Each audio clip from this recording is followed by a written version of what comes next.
The wedding dress hung on the back of the door like a ghost, its pristine white silk catching the morning light streaming through the floor-to-ceiling windows of the penthouse suite. Sloane Whitmore stared at it with hollow eyes, her reflection in the full-length mirror showing her a woman she barely recognized. At 36, Sloane Whitmore was the youngest CEO in Whitmore Industries' 100-year history, a titan of the financial world whose name made competitors tremble and board members grovel.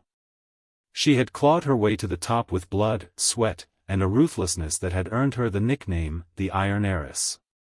Her jet-black hair was swept into an elegant chignon, her diamond engagement ring glittered on her finger like a trophy, and her face was a mask of perfect composure. But inside, she was crumbling. Today was supposed to be the happiest day of her life. In exactly 6 hours, she would walk down the aisle of the Cathedral of St. Michael and marry Damien Prescott, the golden boy of Chicago's elite social circle. Damien was handsome, charming, and heir to a banking fortune that rivaled her own. He was everything her parents had ever wanted for her, everything society expected her to want. He was safe, predictable, and utterly wrong for her in ways she had spent the past 2 years desperately trying to ignore. The engagement had been arranged, as most things in Sloane's life were. Her parents, Eleanor and Reginald Whitmore, had orchestrated the union with the same precision they applied to corporate takeovers. Damien's family was old money, their lineage stretching back generations, and a merger between the Whitmores and the Prescotts would create an empire that would dominate the Chicago financial landscape for decades.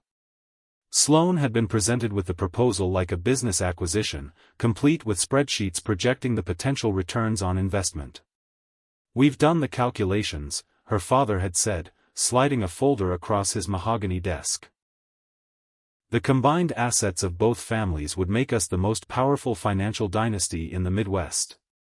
It's a sound investment, Sloane. You'd be foolish to refuse." And so she had agreed.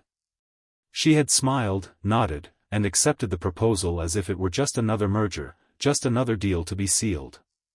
She had convinced herself that love was an antiquated concept, a fairy tale for people who couldn't afford to be practical. She had buried her dreams of romance so deep that she had almost forgotten they existed. But then she met Graham Hartley, and everything had changed. Graham was an architect, a single father of 2 small children, and the most infuriatingly kind person Sloane had ever met. They had met 6 months ago at a charity gala for underprivileged children, an event she had been forced to attend by her PR team. Graham had been there with his daughter, a tiny sprite of a girl named Pippa who had been enchanted by the fairy lights and had wandered off, only to be found by Sloane in the middle of the dance floor, twirling in circles and giggling at her own reflection in the mirrored walls. "Pippa!" Graham had rushed over, his face flushed with relief. "I told you to stay close to Daddy." The little girl had looked up at him with big, hazel eyes. "But the lights are so pretty, Daddy. And this lady was dancing with me." Graham had looked at Sloane then, and something in his gaze had made her breath catch. He was tall and broad-shouldered, with warm brown eyes that held a depth of kindness she had never seen in anyone from her world. His dark hair was slightly disheveled, and there was a smudge of what looked like finger paint on his shirt collar. He was utterly unpolished and completely unpretentious, and he was the most beautiful man she had ever seen. "I'm so sorry," he had said, scooping Pippa up into his arms. "She's a little escape artist." "It's quite all right," Sloane had found herself saying, a genuine smile tugging at her lips. "She's delightful." Pippa had beamed at her. "I like your sparkly dress. Are you a princess?" Sloane had laughed, a real laugh that surprised even her. "No, sweetheart. I'm just a woman in a fancy dress." "You're pretty, though," Pippa had declared. "Daddy, isn't she pretty?" Graham's cheeks had flushed a charming shade of pink. "Pippa, we don't," he had cleared his throat. "I'm sorry. She has no filter." "It's fine," Sloane had said. "She's refreshing. Most people in this room spend their whole lives pretending to be something they're not." Graham had smiled at her then, and it was like watching the sun break through storm clouds. "You're not wrong about that." They had talked for the rest of the night, Sloane and Graham. He told her about his work, designing affordable housing for low-income families. He told her about his wife, Amelia, who had passed away 3 years ago from a sudden heart attack, leaving him alone with Pippa and her older brother, Oliver. He told her about the struggles of being a single father, the sleepless nights, the endless worry, and the overwhelming love that made it all worthwhile. "Amelia was the love of my life," he had said, his voice soft. "Losing her was like losing a part of myself. Some days, I still feel like I'm just going through the motions, trying to be strong for the kids. But they're the reason I keep going. They're my whole world." Sloane had felt her heart ache for him. "You're incredibly brave," she had said. "I don't think I could survive something like that."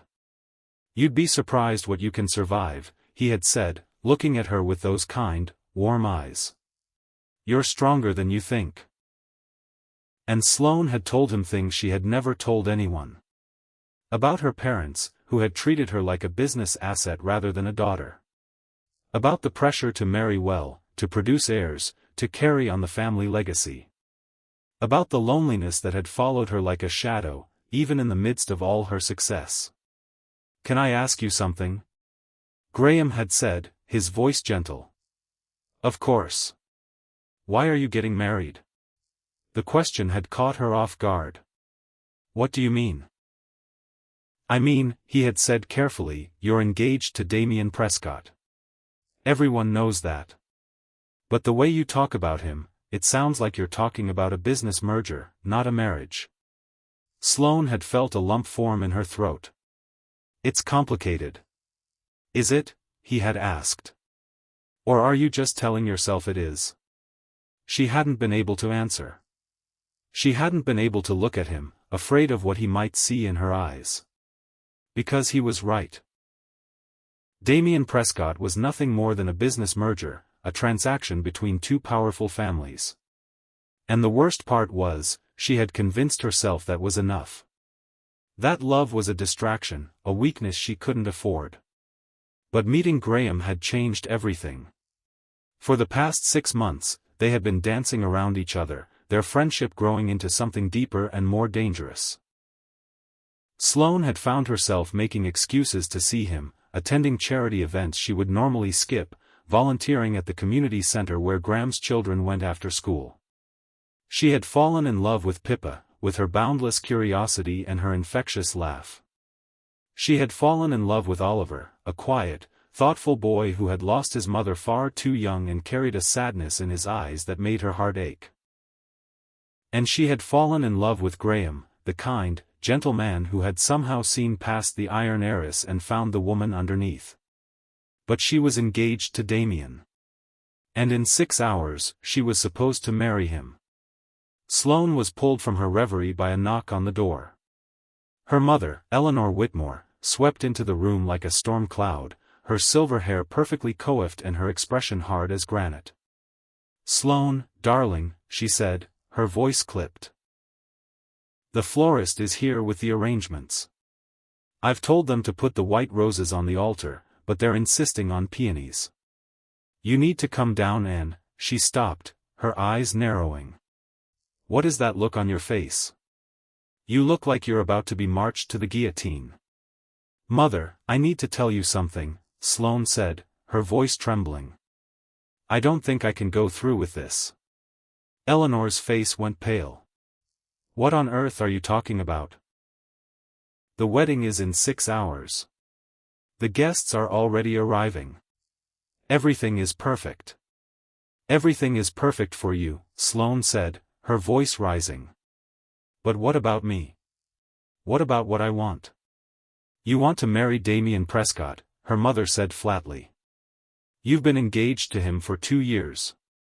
Your father and I have invested a great deal of time and money into this wedding. You are not going to throw it all away because you're having cold feet." "I'm not having cold feet," Sloane said, her voice breaking. "I'm realizing that I've made a terrible mistake. I don't love Damien. I don't even like him. I'm marrying him because you told me to, because it's what's expected of me. But I can't do it. I can't spend the rest of my life pretending to be someone I'm not. Eleanor's lips pressed into a thin line. This is about that architect, isn't it? That man with the children. Sloane's heart skipped a beat. You don't know anything about him. I know enough, Eleanor said coldly. I know he's a nobody.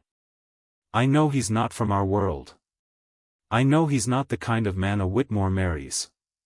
And I know that if you walk away from Damien Prescott, you will ruin this family's reputation. I don't care about the reputation, Sloane said, her voice shaking. I care about being happy. For once in my life, I want to be happy. Eleanor laughed, a bitter, hollow sound. Happy? You think happiness is something you can just find, like a misplaced earring? Happiness is a luxury, Sloane. And people like us don't get luxuries. We get responsibilities. We get duty. We get the life we were born into, whether we like it or not. Sloane felt tears prick at her eyes, but she refused to let them fall. She had spent her whole life being strong, being composed, being everything everyone expected her to be.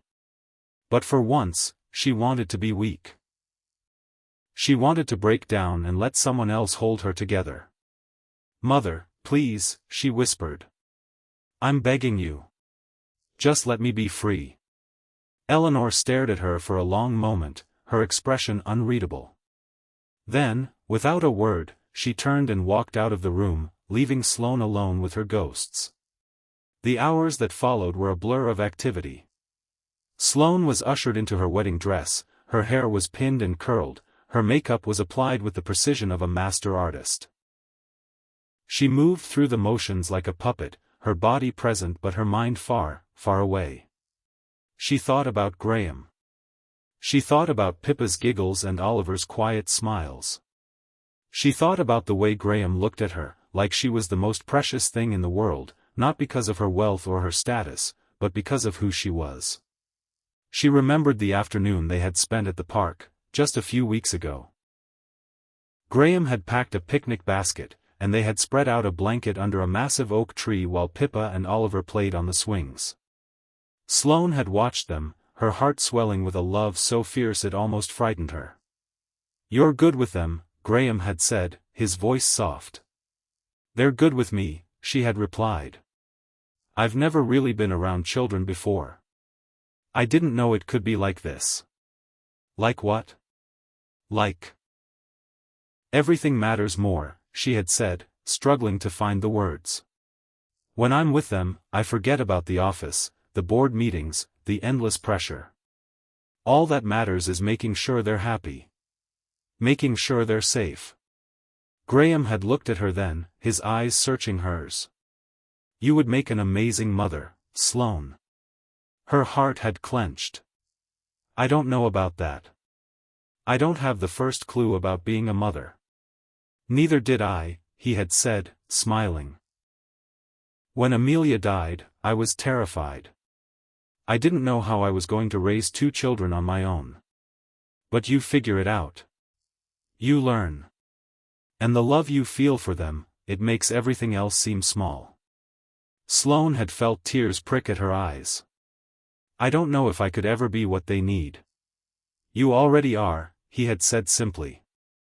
And then there was the memory of the night they had shared just a few days ago. It had been raining, and Sloane had shown up at Graham's house, soaking wet, her carefully constructed armor crumbling around her. She had just come from another argument with her mother, another reminder that she was failing to live up to expectations. I can't do this anymore, she had sobbed. I can't keep pretending that I'm fine. I can't keep pretending that Damien is the man I want. I'm so tired, Graham. I'm so tired of being strong all the time. Graham had pulled her into his arms, holding her tightly while she cried. You don't have to be strong with me, he had whispered. You can be weak. You can fall apart. I'll be here to catch you. And she had believed him. For the first time in her life, she had believed that someone saw her, truly saw her, and loved her anyway. But then Damien had called, reminding her of her obligations, of the life she had agreed to. And Sloane had pulled away, retreating back into her fortress, convinced that she was doing the right thing. Now, standing in the church, Sloane realized she had made the biggest mistake of her life. The wedding march began to play, the familiar chords echoing through the vast cathedral. The guests rose to their feet, their eyes turning toward the back of the church where Sloane stood, her arm linked through her father's. She felt like she was drowning, the air thick and suffocating, the walls closing in on her. She looked down the aisle and saw Damien waiting for her at the altar. He was handsome, impeccably dressed, wearing a smile that didn't quite reach his eyes. He looked like a prince from a fairy tale, everything a woman could want. But he wasn't Graham. He would never be Graham. And Sloane knew, with absolute certainty, that she couldn't go through with it. She took a step forward, then another. The guests watched her, their faces a blur of expectation and curiosity. Her mother was beaming, her father was stoic, and Damien was waiting with open arms. But Sloane stopped. She stopped right in the middle of the aisle, her heart pounding in her chest, her breath coming in short, sharp gasps. "I can't do this," she whispered. The words were barely audible, but in the silence of the cathedral, they might as well have been a scream. The guests murmured, the priest looked confused, and Damien's face went from a smile to a mask of barely concealed fury. "What did you say?" he hissed. "I said I can't do this," Sloane repeated, her voice stronger now. "I can't marry you, Damien. I'm sorry. But I can't." She pulled her arm free from her father's grip and turned, running back down the aisle in her white heels, her dress swishing behind her like a cloud. The guests gasped, her mother shrieked, and Damien shouted something that she didn't hear. She didn't care. All she cared about was getting out, getting away, getting to him. She burst through the doors of the cathedral and into the bright afternoon sun. Her driver was waiting by the limousine, his eyes wide as she ran past him. "Ms. Whitmore, what?" "Take me to Graham Hartley's house," she said, her voice frantic. "Now. Please." The driver hesitated for only a moment before nodding. Sloane climbed into the back of the limousine, ripping off her veil and tossing it aside. She didn't care about the wedding, the guests, the scandal. All she cared about was Graham. The drive felt like an eternity, every minute stretching into an hour. Sloane's heart was racing, her palms were sweating, and she couldn't stop the tears that were streaming down her face. She had made the biggest mistake of her life, and she was terrified that it was too late. She thought about the conversation they had had the last time she had seen him. It had been 3 days ago, and she had gone to his house to tell him that she was getting married, that she had made her choice, that she couldn't see him anymore. "Marry him if you want," Graham had said, his voice flat and his eyes shuddered. They had been standing on the front porch of his small house, the one he had designed himself, filled with warmth and love and the chaos of 2 small children. Sloane had come to tell him that she was getting married, that she had made her choice, that she couldn't see him anymore. "Graham, please," she had said, her voice breaking. "You don't understand. I don't have a choice." "Don't you?" he had asked, his voice soft but firm. "You always have a choice, Sloane. You just have to be brave enough to make it. It's not that simple. My family, the business, everything I've worked for." "You can have all of that," he had interrupted. "You can have the business, the money, the status. But you can't have me. Not if you're going to be his wife." Sloane had felt the tears streaming down her face. "Graham, I love you." "I know," he had said, his voice thick with emotion. "And I love you too. But love isn't enough. Not if you're not willing to fight for it." He had stepped closer to her, taking her hands in his. "I need you to hear me, Sloane. Marry him if you want. Marry Damien. Marry the life your parents chose for you. Marry the man who will never truly see you, never love you the way you deserve to be loved. But if you do, don't come back. Because I can't watch you walk away twice. I can't be your second choice, your what if, your regret. If you go through with this wedding, I'm done. Pippa, Oliver, me, we're done. You have to choose. Really choose. And I hope, for your sake, you choose wisely. He had let go of her hands and walked back into his house, closing the door softly behind him. Sloane had stood on the porch for a long time, crying until her throat was raw and her eyes were swollen. And then she had driven home, convinced that she had made the right decision. But she had been wrong. She had been so terribly wrong. When the limousine finally pulled up in front of Graham's house, Sloane didn't wait for the driver to open the door. She jumped out, running up the path to the front door and pounding on it with both fists. "Graham," she shouted. "Graham, please. I need to see you." The door swung open, and Graham stood there, his eyes wide with shock. He was wearing a paint-stained t-shirt and jeans, his hair messy and his jaw covered in stubble. He looked like he hadn't slept in days. "Sloane?" he said, his voice barely above a whisper. "What are you doing here? Aren't you supposed to be?" "I left him," she said, the words tumbling out in a rush. "I left him at the altar. I couldn't do it. I couldn't marry him because I don't love him. I love you. I've always loved you. And I'm so sorry it took me this long to realize it."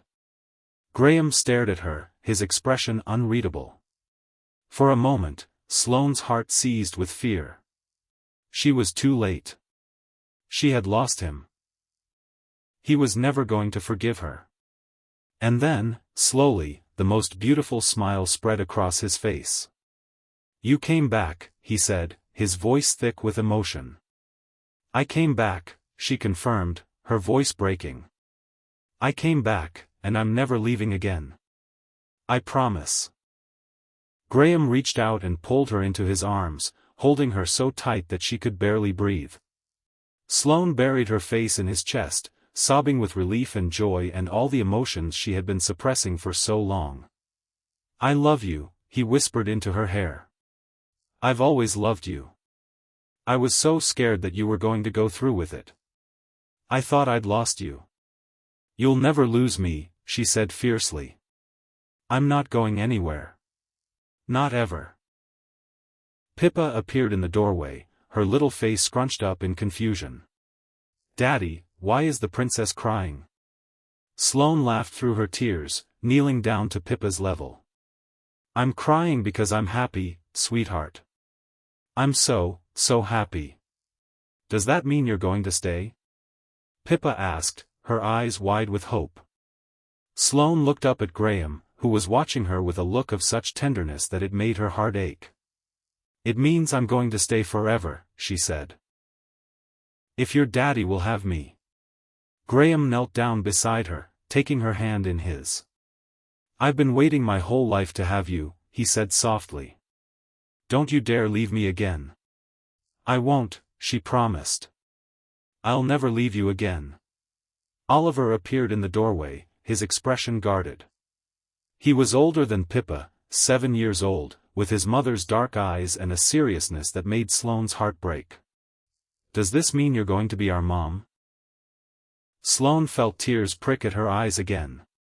"I don't know if I deserve that title," she said gently. "But I would be honored to try. If you'll let me." Oliver looked at his father, who nodded encouragingly. Then the boy walked forward and wrapped his arms around Sloane's neck, hugging her tightly. "Okay," he said, his voice muffled. "You can be our mom." Sloane held him close, her heart overflowing with love. She had spent her whole life chasing success, convinced that it was the only thing that mattered. But she had been wrong. Love mattered. Family mattered. This mattered. She looked up at Graham, who was watching her with tears in his eyes. "I love you," she said. "I love you, and I love your children, and I want to spend the rest of my life proving it to you." Graham leaned in and kissed her, right there in the doorway of his little house, with Pippa giggling and Oliver pretending to be grossed out. It wasn't a grand gesture, not like the wedding she had left behind. It was messy, imperfect, and utterly perfect. "I love you too," he said when they finally pulled apart. "But do you think maybe we could have the wedding you always wanted? Just a small one. With the people we actually care about. And maybe some cake." Sloane laughed, the sound bright and free. "I'd like that. As long as you're there." "I'll always be there," he promised. Always. The weeks that followed were the happiest of Sloane's life. She moved out of her penthouse and into Graham's little house, trading floor-to-ceiling windows and marble countertops for mismatched furniture and crayon drawings on the fridge. She learned the rhythms of family life, waking up early to make breakfast for Pippa and Oliver, helping with homework, reading bedtime stories. She attended Pippa's dance recitals and Oliver's soccer games, cheering louder than anyone else in the stands. And she watched Graham fall in love with her all over again, every day. "You're good at this," he told her one evening, as they sat on the porch watching the sunset. "Being a mother. I knew you would be." "I'm just learning as I go," she said, leaning her head on his shoulder. "That's all any of us are doing," he said. "But you're doing it with your whole heart. That's all that matters." There were still challenges, of course. Sloane's parents had disowned her, cutting off all contact and publicly denouncing her decision to leave Damien at the altar. The scandal had been front-page news for weeks, and Sloane had lost more than a few business associates who preferred to distance themselves from the controversy. But she didn't care. She had everything she needed right here. Damien had been furious, threatening legal action and spreading rumors about Sloane's indiscretions. But the threats had fizzled out when it became clear that Sloane wasn't going to be intimidated.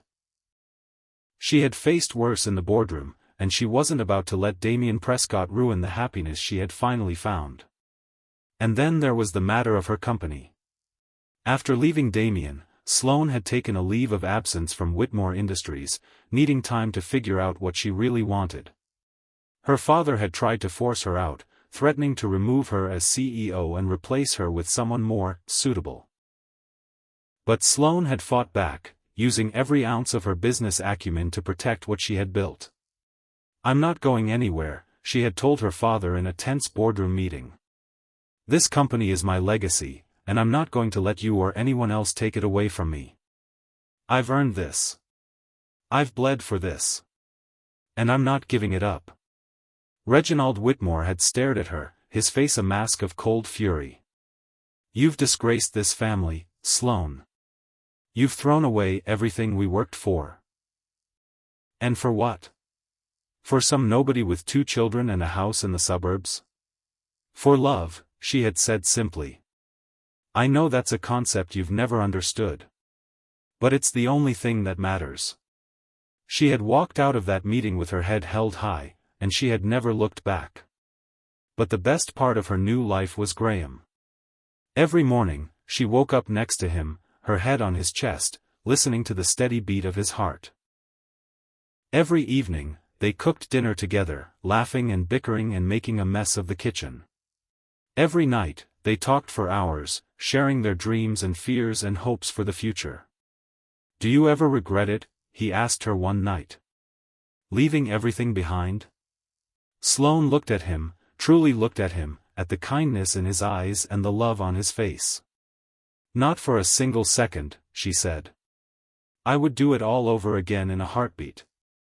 "Even the scandal? The drama with your parents?" "Even that," she said, smiling. "Because it brought me here. To you. To Pippa and Oliver. To this life. And I wouldn't trade it for anything." Graham kissed her then, slow and sweet, and Sloane felt her heart swell with a love so powerful it almost frightened her. I love you, Sloane Whitmore, he whispered. I love you more than I ever thought possible. I love you too, she said. And I'm going to spend the rest of my life showing you just how much. The wedding was held 6 months later, in Graham's backyard. The ceremony was small and intimate, with only their closest friends and family in attendance. Pippa was the flower girl, scattering petals with wild abandon, and Oliver was the ring bearer, walking down the aisle with the rings tied to a velvet pillow. Sloane wore a simple white dress, nothing like the elaborate gown she had planned for her wedding to Damien. But it was perfect. She was perfect. Graham's eyes had filled with tears when he saw her walking down the aisle toward him, and Sloane had felt her own tears streaming down her face. They had exchanged vows that were written from the heart, promises to love and cherish each other for the rest of their lives. I promise to always see you, Graham had said, his voice thick with emotion. Not the CEO. Not the iron heiress. Just you. The woman I fell in love with. The woman who makes every day brighter just by being in it. And I promise to always choose you, Sloane had replied. I promise to never let fear or doubt or anyone else's expectations stand in the way of our love. You and the children are my family.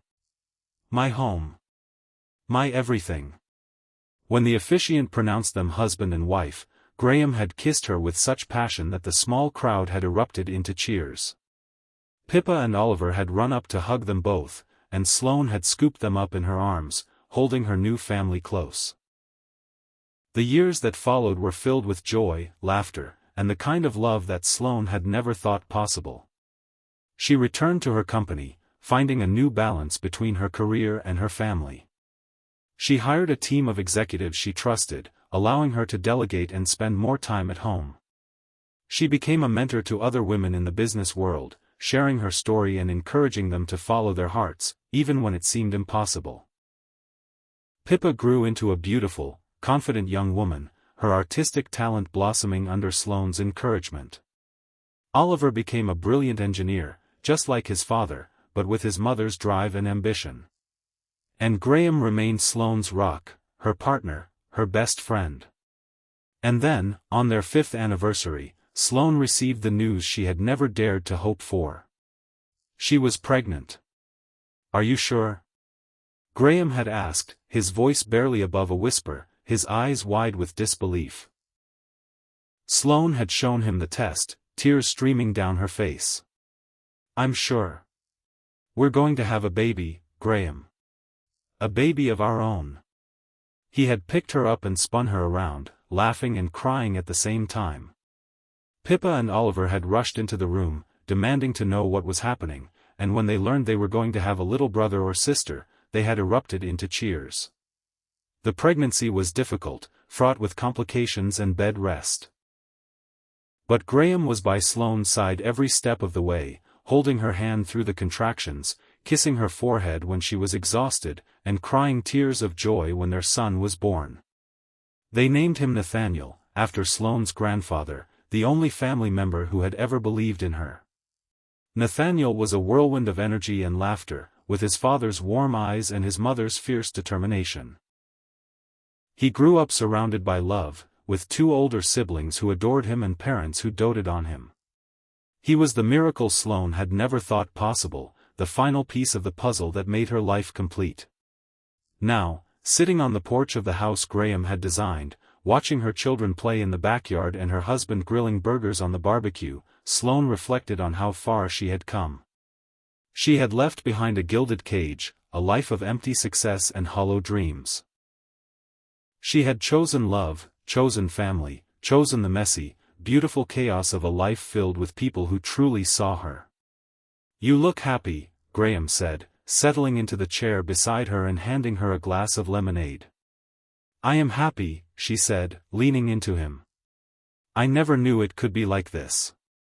I spent so many years thinking that love was a weakness, that I had to be strong and independent and alone. But I was wrong. Love isn't a weakness. It's the greatest strength there is. Graham kissed her forehead. I'm glad you finally figured that out. Me too, she said, laughing. It only took me 36 years and nearly marrying the wrong man. Better late than never, he said, grinning. Sloane looked at her family, at the chaos and the noise and the love, and she knew, deep in her heart, that she had finally found where she belonged. Not in a cold, empty penthouse, but in a warm, messy house filled with laughter and light.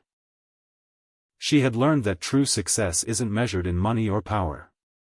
It's measured in the hearts you touch and the lives you change. And she had changed the lives of 3 people, her husband and her children, just as they had changed hers. She was Sloane Hartley, and she was finally, completely, undeniably whole.